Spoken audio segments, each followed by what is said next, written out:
Oke, halo semuanya, Brother and Sister, jumpa lagi dengan saya di Barka Channel. Nah, dikarenakan banyak banget subscriber saya yang ingin belajar mengemudi, cuma memang tahapannya itu masih sangat dasar, masih pemula banget. Tapi banyak banget yang masuk ke video saya yang bisa dikatakan penyampaian materinya itu untuk yang sudah sedikit mahir gitu, jadi untuk memperlancar saja. Makanya banyak yang nggak sinkron dan sulit untuk dipahami. Nah, makanya di video kali ini saya ingin membuat suatu kumpulan video yang benar-benar dari tahap nol sama sekali, belum bisa sama sekali. Nanti dibikinkan video selanjutnya, tahapnya itu semakin meningkat supaya bisa gampang dipahami kayak gitu ya. Nah, makanya buat teman-teman ingin belajar mengemudi cuma memang belum tahu sama sekali tentang mobil, gimana cara gunainnya, ini bakal cocok banget buat kalian ya.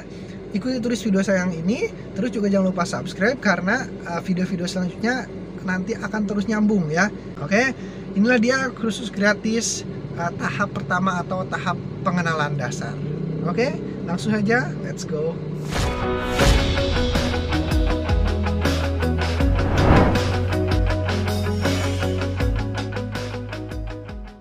Oke, karena ini tahap awal, tahap paling dasar ya, maka saya anggap kalian itu tidak tahu sama sekali tentang mobil, belum ada basic sama sekali ya, bener-bener nol ya. Nah, makanya saya di tahap awal ini ingin memperkenalkan seluruh fitur yang ada dalam mobil, kebanyakan mobil ya. Oke, yang pertama dari kuncinya terlebih dahulu. Nah, di kunci ini fungsinya tentu untuk membuka mobil ya, membuka pintu mobil. Dan caranya itu ada dua cara. Ada yang manual, pakai ini kunci biasa ya, jadi dicolok ke pintu seperti layaknya membuka pintu rumah ya, seperti itu. Dan juga ada yang sudah menggunakan fitur remote. Nah, ini kebetulan saya prakteknya menggunakan Honda Mobilio. Di sini kuncinya itu ada fitur remote-nya. Ada fitur remote control untuk membuka dan mengunci pintunya. Dan juga biasanya ada yang terpisah juga nih. Ini kan nyatu nih, tuh tombolnya ada di kuncinya. Biasanya yang terpisah juga banyak ya, kuncinya kunci aja, terus ada satu lagi kotak ataupun bulat dan banyak macam bentuknya, itu remote-nya. Oke, tapi untuk simbol-simbolnya biasanya sama aja. Nah, seperti di sini coba kalian perhatikan. Nah, ini kan ada tombol yang gambarnya gembok terkunci dan ada yang gambarnya gembok terbuka ya. Kalian pasti sudah paham dengan melihat gambar ini ya. Nah, ini hanya sekilas saja. Untuk gembok tertutup ini tentu untuk mengunci pintu ya, seperti ini. Dan untuk gembok terbuka ini untuk membuka pintu, membuka kunci pintu ya. Oke.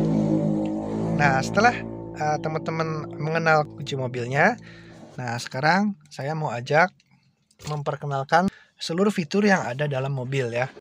Nah, saya akan memperkenalkan fitur-fitur dari yang ada di pintu ya, pintu sebelah pengemudi ya, seperti ini. Ini ada tuas untuk membuka pintu dari dalam ya. Terus ini ada kuncinya, tuas kuncinya. Kalau ada warna merah seperti ini kelihatan, ini berarti posisinya membuka atau tidak terkunci ya. Kalau mau ditutup berarti ini tinggal diklik atau pindahin, digeser ke dalam seperti ini. Membukanya seperti ini, untuk menguncinya seperti ini. Biasanya juga ada fitur kunci yang masih di sini ya, tarikan-tarikan gitu ya, kalian pasti tahu lah ya. Oke, ini kebetulan ada di sini untuk kuncinya. Terus ke bagian bawah lagi, nah sini ada banyak tuas-tuas ya, dan juga tombol-tombol seperti ini. Nah, terus untuk mengaktifkan fitur-fitur di dalam sini tentunya kontaknya harus aktif. Nah, nanti kita akan bahas untuk kontaknya. Ini hanya contoh dulu ya. Nah, kita akan mulai dari bagian atas terlebih dahulu. Nah, di sini ada tuas yang ada keterangannya L dan R. Ini adalah left dan right ya. Nah, tuas ini fungsinya adalah untuk memberikan akses kontrol atau mengaktifkan akses kontrol, tombol untuk kontrol. Nah, ini kontrolnya ke spion ya. Contoh, kita akan merubah posisi spion yang kanan misalkan ya. Nah, berarti tuas ini kita arahin dulu ke yang R seperti ini. Barulah akses kontrol ini akan berfungsi untuk merubah posisi spion yang kanannya. Kalau kita akan merubah posisi spion yang kiri, misalkan, berarti tuas ini kita pindahin dulu ke L, seperti ini. Baru ini akan berfungsi ke spion yang kiri. Kalau ke tengah seperti ini berarti nonaktif ya. Oke, kita coba praktekkan ya. Kita akan merubah posisi spion yang kanan, tadinya seperti ini rata, misalkan kurang ke kanan seperti ini. Nah, caranya ini ke R, posisinya pindahin dulu ke R, baru kita pencet yang kanan. Nah, coba lihat tuh kan, ini geser kan, tuh spionnya geser. Untuk yang ini berarti merubah atasnya, jadi nah jadi seperti ini. Kita coba pencet yang atas, tuh. Ini bawah, ini kiri, seperti itu ya. Jadi kuncinya ada di tuas yang ini. Oke, seperti itu. Lanjut ke bawahnya. Di sini ada tombol lock, tombol kunci, dan tombol buka kunci. Ya, seperti fungsinya sama seperti yang ada di remote tadi ya. Oke, nah selanjutnya tombol yang ini fungsinya adalah untuk mengunci jendela di penumpang ya. Kalau di pengemudi itu ya tentu kontrol ada di kita, nggak bisa dikunci. Nah, kalau yang ini menonaktifkan power window yang ada di penumpang. Contoh di sini dan juga di belakang. Coba kita praktekkan, pencet ini. Nah, ini posisinya berarti aktif. Jadi kalau kita pencet yang ini pun ini nggak bisa. Di sini juga sama, nggak bakal bisa. Ya. Jadi kalau ini aktif, maka yang berfungsi yang ini aja, yang buat di pengemudi aja. Nah, kalau kita kembalikan seperti semula, maka ini sudah aktif lagi. Dan ini pun sama, ya. Itu fungsinya. Nah, ini adalah tuas power window. Ini untuk pengemudi, ini untuk sisi kiri pengemudi atau penumpang depan sebelah kiri. Ini untuk yang penumpang belakang, kanan dan kiri. Kita lanjut ke bagian tengah ya. Nah, di sini. Sebelum ke odometer, kita akan bahas dulu yang ada di sekitaran setir ini ya. Nah, yang pertama yang kelihatan paling besar ini adalah klakson ya. Di sini di tengah posisi klakson. Ini ada gambarnya trompet ya. Kita pencet aja untuk klaksonnya ya. Nah, terus di sini juga banyak tuas-tuasnya ya. Nah, kita dari sini aja ya, dari kanan. Ini ada fitur untuk mengaktifkan lampu besar dan juga lampu senja. Kita hanya perlu memutar tuas ini ke atas. Nah, ini tandanya lampu senja ya. Untuk lampu besarnya yang ini. Berarti kita cukup tambahin lagi satu kali putar. Ini jadi lampu utama. Kalau kesini lagi berarti lampu utamanya mati, cuma lampu senjanya hidup. Kesini berarti off ya. Nah, terus juga bisa digeser ke atas seperti ini. Ini fungsinya untuk mengaktifkan rating ke sebelah kiri. Tuh ya, indikatornya aktif. Kita kembalikan lagi, ini berarti off. Kalau kita geser lagi ke bawah, nah ini berarti kita mengaktifkan lampu sen yang sebelah kanan. Oke. Itu fungsinya. Terus juga di lampu utama, meskipun ini tidak ke posisinya tidak aktif lampu utama, tapi kalau kita tarik ini ya, nah tarik seperti ini lampu dimnya akan aktif, atau lampu tembak ya biasa kita bilang. Nah, ini adalah lampu dim. Indikator lampunya ada di sini. Nah, yang warna biru itu ya, kalau kita tekan lampu birunya akan nyala, artinya lampu tembaknya aktif. Oke, seperti itu ya. Nah, dan sebaliknya, kalau kita mendorong tuas ini ke depan, itu adalah mengaktifkan lampu utama jarak jauh. Kita beralih ke tuas yang ada di sebelah kiri setir. Nah, di sini bentuknya sama, cuma fiturnya berbeda ya. Oke, kita dari putaran dulu. Di sini ada, kalau kita puter, ini tuas ini nih. Nah, kalau kita puter ke atas seperti ini, tulisannya ada on. Nah, ini fungsinya untuk mengaktifkan wiper bagian belakang. Ya, yang ini. Tuh, ya. Kayak gitu. Nah, sedangkan kalau kita putar ke atas seperti ini, nah ini nanti akan balik sendiri ya. Fungsinya adalah kalau kita putar ke atas seperti ini, itu air washernya keluar yang di kaca belakang. Coba kita lihat, tuh ya, tuh ya. Oke, seperti itu. Nah, selanjutnya, fitur selanjutnya ini bisa diangkat ke atas seperti ini. Itu fungsinya adalah mengaktifkan wiper depan satu kali saja. Nah, seperti ini ya. Oke, terus kalau kita geser ke bawah satu kali, itu artinya wiper menyala pelan-pelan. Kalau kita pindahin sekali lagi ke bawah, itu wiper akan makin cepat. Oh ya. Oke, kita kembalikan saja ke semula. Oke, terus fitur yang lain juga ini bisa ditarik ke belakang seperti ini. Nah, itu fungsinya adalah untuk mengaktifkan semburan air ke wiper dan juga wiper aktif satu kali. Contoh. Nah, ya. Tuh, jadi sambil menyemprotkan, wipernya juga akan bergerak. Oke, seperti itu. Nah, sebelum kita bahas fitur-fitur apa saja, indikator apa saja yang ada di odometer, nah sekarang kita bahas dulu cara menyalakan mobil atau kelistrikannya ya. Nah, jadi di kuncinya itu ada tulisan angka 0, ada 1, ada 2 dan 3 menggunakan angka Romawi ya. Nah, untuk cara menggunakannya kita tinggal masukin aja. Ini bisa bolak-balik ya. Masukin aja.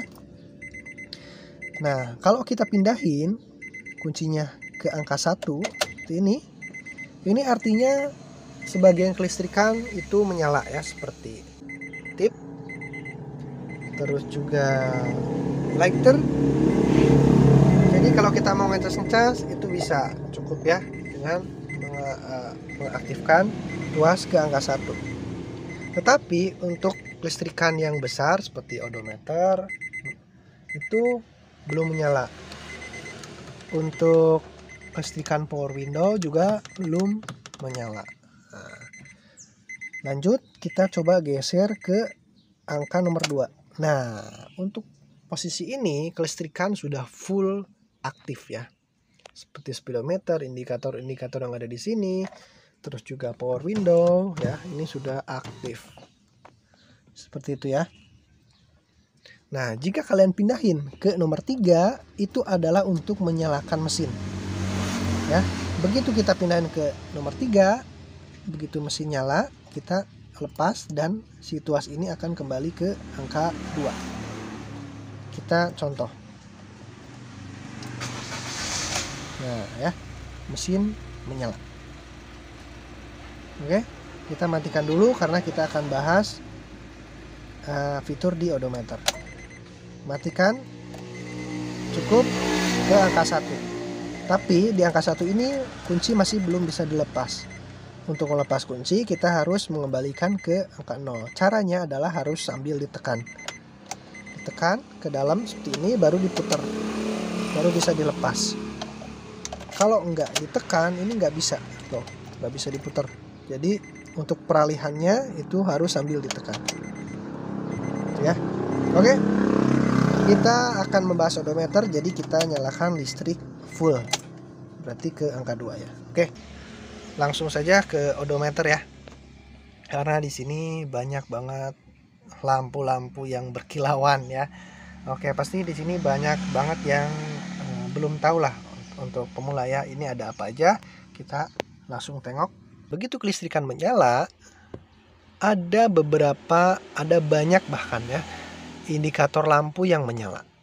Saya bahas dari sisi sebelah kanan dulu ya.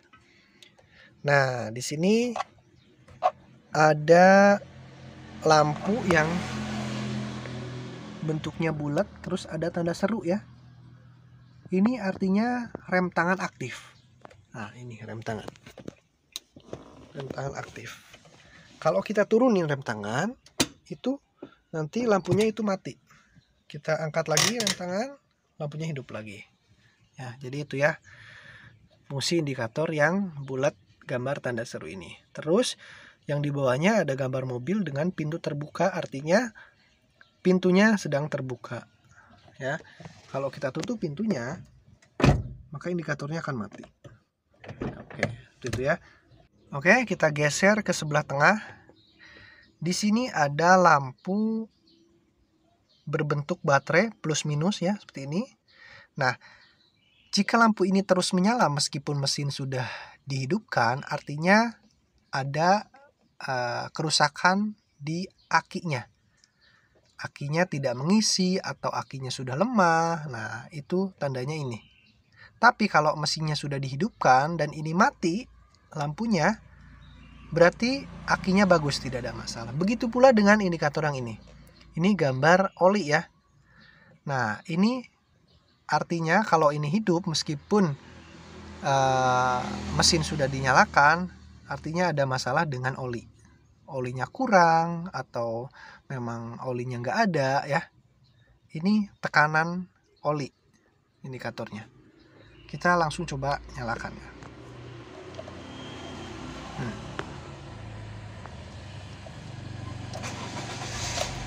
Nah, begitu mesin nyala, indikator ini mati. Berarti tidak ada masalah. Oke, kita matikan lagi. Nah, selanjutnya di sini ada gambar gambar bensin ya. Gambar pengisian bensin. Nah, berarti artinya adalah ini indikator bahan bakar ya. Kalau E ini artinya empty atau habis. Kalau F berarti full. Nah, ini ada sedikit lagi ya, 3 strip. Ini masih cukup ya. Kalau udah lip-lip tinggal 1 lip-lip. Nah, berarti itu harus diisi ya. Oke, terus juga ini nih yang belum banyak orang tahu. Ini ada panah ke kiri ya. Gambar pengisian bensin, terus ada panah ke kiri. Nah, ini menandakan tempat pengisian, lubang pengisian bensin itu berarti ada di sebelah kiri bodi mobil. Kalau ada di sebelah kanan, berarti tanda panah ini ada di sebelah kanan. Seperti itu ya. Dan untuk angka ini adalah angka jarak tempuh yang sudah ditempuh oleh mobil ini. 64.000 km. Seperti itu ya. Nah, untuk di atasnya ini yang masih manual ya, belum digital. Ini adalah indikator speedometer ya, atau kecepatan yang digunakan di mobil ketika berjalan. Nah, kita geser ke sebelah kiri. Untuk indikator manual yang ini yang ada jarumnya, ini ya. Ini adalah indikator RPM ya, atau putaran mesin. Terus ada nih satu lagi.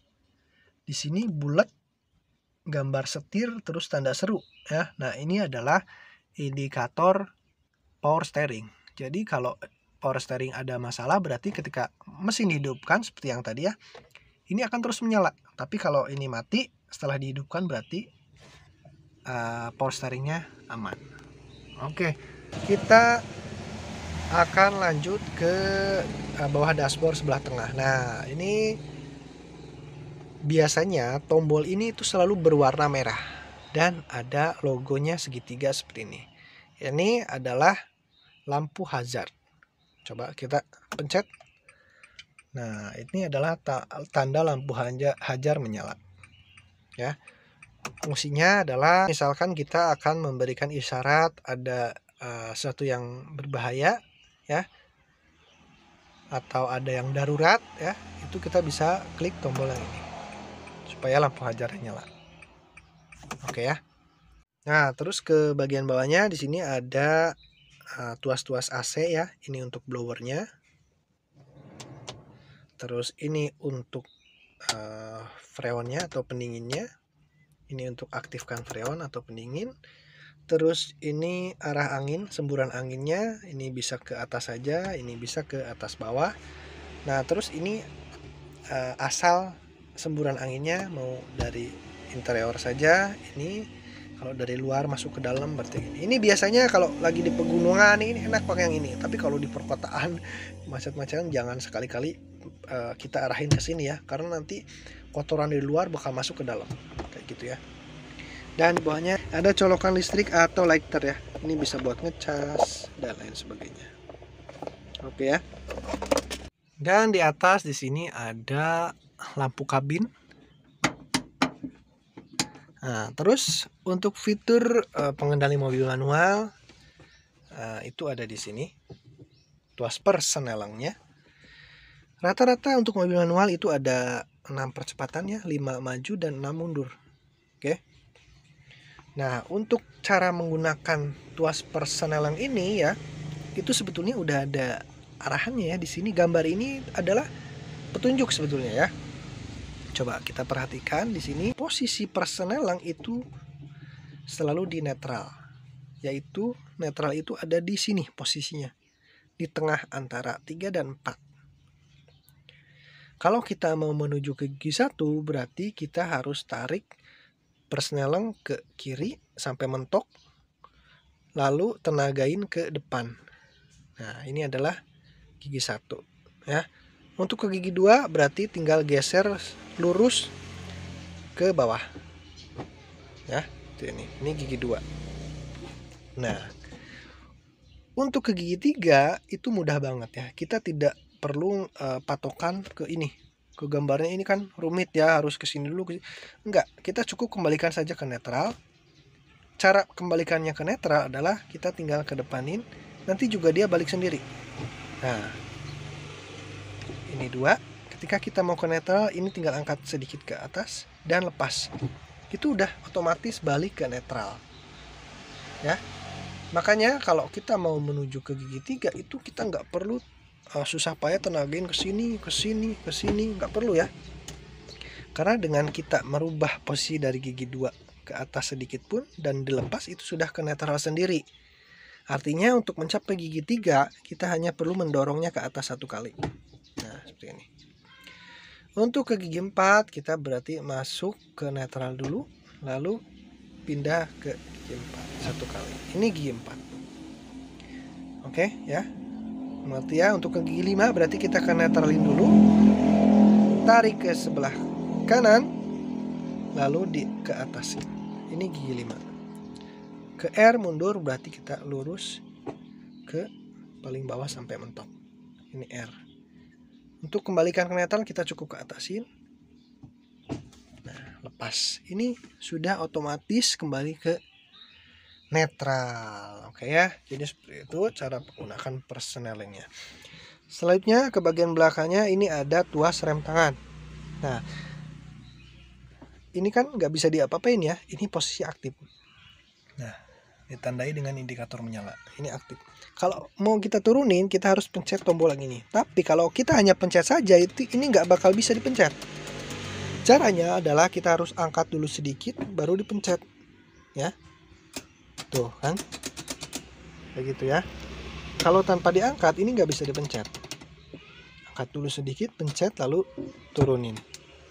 Gitu ya. Nah, untuk mengangkatnya kita tidak perlu memencet apapun, angkat saja. Nah, kayak gini ya. Ini aktif. Oke. Paham ya? Oke. Beralih ke bagian bawah nih, di kaki nih ada 3 tuas ya, ada gas yang ini. Maaf saya menggunakan kaki ya. Karena ini memang peruntukannya untuk kaki, ini gas. Nah, ini biasanya gas itu digunakan sama kaki kanan ya. Kalau kayak kiri susah ya. Terus juga di sebelah tengahnya di sini ada tuas rem. Tuas rem biasanya juga digunakan menggunakan kaki kanan. Nah, untuk yang terakhir di sini ada tuas kopling. Ini untuk kaki kiri. Khusus buat kaki kiri. Kopling, rem dan gas. Nah, makanya posisinya juga untuk gas dan rem ini berdekatan karena kaki kanan itu banyak berpindah seperti ini. Ya. Oke, lanjut. Di sini ada tuas untuk membuka kap mobil. Ya. Nah, tarik aja. Terus di sini ada tuas untuk membuka lubang pengisian bahan bakar. Nah, untuk posisinya setiap mobil pasti ada sedikit perbedaan, tetapi sebagian besar sama. Ya. ya, tidak terlalu jauh beda. Sebagian besar pasti selalu sama posisinya ya. Oke, mudah-mudahan ini bisa dipahami ya dan bisa bermanfaat. Oke, apalagi ya, sudah mungkin cukup untuk pengenalan dasar di tahap mengemudi pertama ini. Oke, brother sister, bagaimana, sudah paham ya untuk tahap paling dasar ya? Ini adalah tahap pengenalan ya. Jadi kalian jangan, wah ini mah cuma ini aja, nggak boleh gitu ya, karena kalau yang belum tahu pasti ini akan sangat bermanfaat ya. Kalau yang udah tahu boleh di skip aja ya. Ini hanya untuk kalian yang belajar dari benar-benar dari nol. Oke, kita perkenalan dulu di tahap ini. Untuk tahap selanjutnya, video upload selanjutnya saya akan bahas bagaimana caranya menggunakan gas supaya kita bisa melaju dan mundur ya. Oke, jadi terus ikuti channel saya. Dan terima kasih banget untuk kalian yang sudah nonton ya, semoga bisa bermanfaat dan kita ketemu lagi di video saya selanjutnya. Thank you for watching, bye.